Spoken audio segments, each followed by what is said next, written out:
Hi, my name's Freddy Savage. So, the Five Nights at Freddy's movie just started development, and with that, here's a little known fact about me. That entire franchise was actually based around me, believe it or not. Around the time I think I was like 18 or 19. I was a twisted little rascal back then, a savage young delinquent, if you will. A lot of it is pretty exaggerated, obviously, for the sake of creating a successful IP. Like, for instance, I'm obviously not an animatronic bear, but from how hairy my legs are, I very well could be. That was a terrible joke.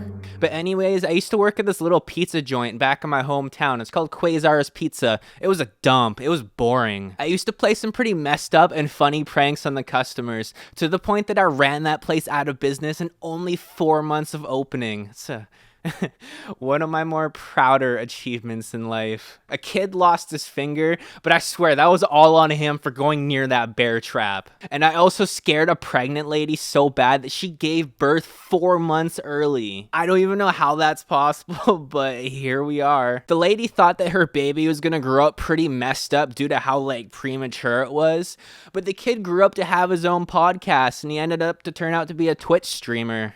Take that as you will. I mean, I was born a month and a half early, and I turned out just fine. I made it into the local paper, and the dude who actually made the Five Nights franchise read it, and he thought to himself, yo, this shit goes so hard, and he ended up using what he read to make the franchise that we know and love today. I collect royalties to this date, and that's how I managed to live in this shithole of a trailer park in the most expensive city in my country. Pretty wild, hey? I'll tell you something else that's wild. This true story. I'm gonna give no pretext on what I'm gonna read, and I'm gonna keep my comments to a bare minimum, if not none, because this is probably one of the most wild true stories that I've come across. I came across this story last year, and it honestly hit me so deeply that I ended up saving it as a window in my browser on my phone ever since. So you better dim the lights, because things are about to get dark.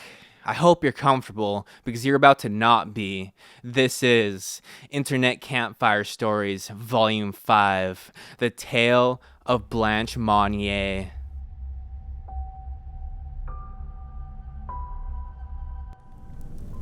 One day in May 1901, the Attorney General of Paris received a strange letter declaring that a prominent family in the city was keeping a dirty secret. The note was handwritten and unsigned, but the Attorney General was so disturbed by its contents that he decided to investigate immediately. When the police arrived at the Monnier estate, they must have had some misgivings. The wealthy family had a spotless reputation. Madame Monnier was known in Parisian high society for her charitable works. She had even received a community award in recognition of her generous contributions. Her son, Marcel, had excelled at school and now worked as a respectable lawyer. The Monniers had also had a beautiful young daughter, Blanche, but no one had seen her in close to 25 years. Described by acquaintances as very gentle and good-natured, the young socialite had simply vanished in the prime of her youth, just as high society suitors had begun to come calling. No one gave much thought to this strange episode any longer, and the family went about their lives as though it had never happened. The police made a customary search of the estate and did not come across anything out of the ordinary until they noticed a putrid odor coming from one of the upstairs rooms. Upon further investigation, it was revealed that the door had been padlocked shut. Realizing that something was amiss, the police smashed the lock and broke into the room, unprepared for the horrors that lay within. The room was pitch black. Its only window had been shuttered closed and hidden behind thick curtains. The stench in the dark chamber was so overwhelming that one of the officers immediately ordered the window to be broken open. As the sunlight streamed in, the policemen saw that the horrendous odor was due to the rotting scraps of food that littered the floor, surrounding a decrepit bed to which an emaciated woman was chained.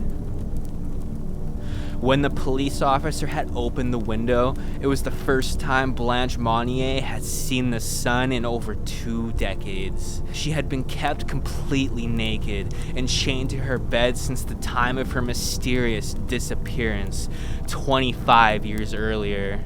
Unable to even get up to relieve herself, the now middle-aged woman was covered in her own filth and surrounded by the vermin that had been lured in by the rotting scraps.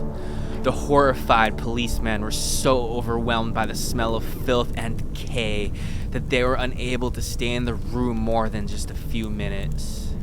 Blanche had been there for 25 years. She was immediately taken to a hospital while her mother and brother were placed under arrest. Hospital staff reported that although Blanche was horrendously malnourished, she weighed only 55 pounds when she was rescued. She was quite lucid and remarked how lovely it is to breathe fresh air again. Slowly, her whole sad story began to emerge. It turned out that Blanche had found a suitor all those years ago. Unfortunately, he was not the young, rich aristocrat her family had hoped she would wed, but rather an older, poor lawyer. Although her mother insisted she choose a more suitable husband, Blanche refused.